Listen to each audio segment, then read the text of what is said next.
Hey there, my name is Anastasia and I'm your guide on how to not miss your life and stay on top of things you love doing as much as possible.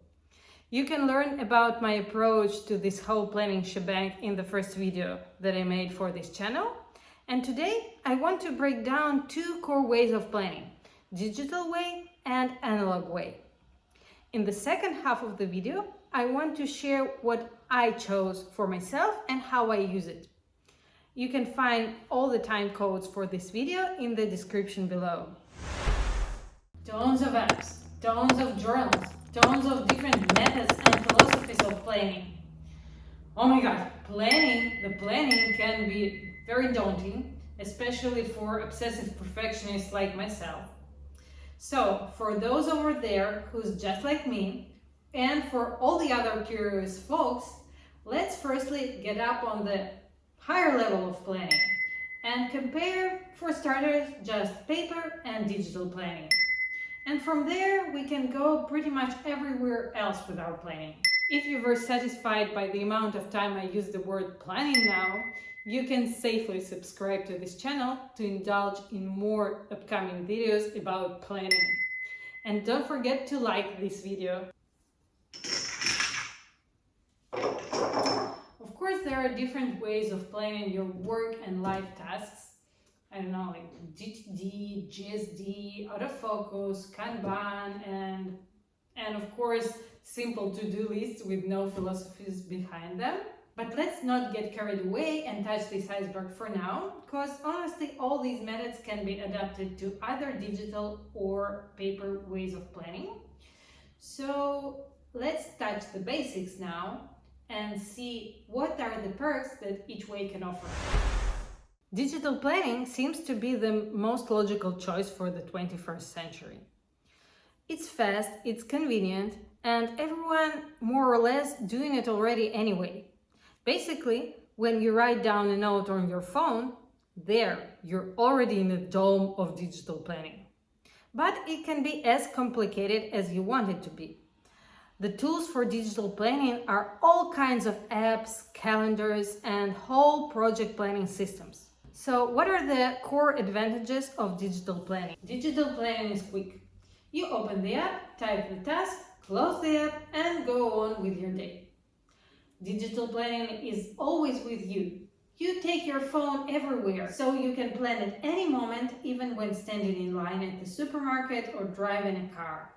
Voice assistants will help you with that. Digital planning allows you to easily work on your tasks and projects with other people, because most of the apps give you the possibility of adding collaborators. Also, digital planning is pretty ecological. You leave no waste, and also it's easier to correct mistakes and errors. Digital planning automatically offers structure. Each app has its own setup, so you just need to choose the one that fits you. Paper planning is obviously by far older than digital, and it can be considered even vintage by some modern kids. And also it can be very messy and might make us more confused than anything else. Do you remember all these sticky notes laying around your desk? But there are more advantages to paper planning that sometimes can overweight the digital one. The main thing is that paper planning makes the value of the task pretty high. In simple words, the value of the task is the chance of completion of this task. The higher the value, the higher the chance. The value consists of different components. Sometimes they are pretty imaginative, but sometimes also objective. And strangely enough, one of these components is the way you set the task. So if you spend a bit more effort on setting it, for example, writing it down, it adds up to its value and makes the task more likely to complete. With paper planning, you get the satisfaction of checking off or crossing out the tasks, and that stimulates you to do the next one. Of course, it can't be the sole source of motivation, but surely it helps. Paper planning is aesthetic. You choose pens, pencils, notebooks, stickers, whatever. It's a bit like a hobby. Paper planning is flexible. You can create the structure that works for you specifically and change it over time as your needs are changing. that helps you to actually follow the plan you create. Okay, as we've figured out which benefits each digital and paper planning gives you, you can choose what works better for you. And I want to share with you my system. After a long period of trials and tossing around, sometimes in the beginning of procrastination, I settled on a hybrid. So here is how my planning system works and what is the thinking process behind it. As I didn't find the app that would work for me 100%, I had to build my own structure. And in digital world, that would mean too much apps at once. And also it took some points out of value of each task for me.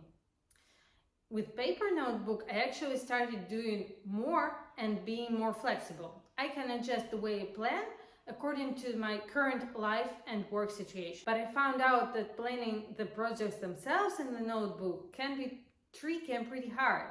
Because while you're planning out the project, you write a lot of iterations, you write down some notes, ideas, and you're doing it over a pretty long period of time before you actually start executing the project. So I couldn't walk away completely from digital planning. I just found a way to combine both. My setup includes Notion, bullet journal, and occasional crumbs of Gmail and Simple Note. All my life is put together in Notion. There I have space for each aspect: work projects, side projects, my family-related stuff, other relationships, health, including meals, sport, and headspace, and also what I call a second brain, but actually it looks more like a dump right now. So what do I do with all this treasure? I write down all kinds of ideas and notes. I plan out the projects, create content plans, meal plans. I have there links, checklists, descriptions of different processes. I save there the articles of different topics that I can use repeatedly. So yeah, all kinds of more or less structured strategic information. And then when time comes to tactical planning and actionable steps, then my bullet journal comes into play. All my tasks, all the appointments, the notes from the work meetings, all day-to-day planning happens in my notebook. As a support, I have Simple Note. I write there some notes that I have on the go, and I wish I could use Notion for that to eliminate the excessive source of information, but unfortunately Notion for now doesn't work on the phone as fast as I would want it. So I write down in Simple Note and then transfer to either Notion or bullet journal. And Gmail works pretty much the same. I aim for zero inbox, but sometimes I store their emails for a couple of weeks if I need to follow some instructions or information there, and then if I need, I transfer it to bullet journal or Notion. So this is a setup that I pretty successfully use. It helps me to hold the reins and to get back on the saddle whenever I fall. Thank you so much for watching. Have a great day. See you soon.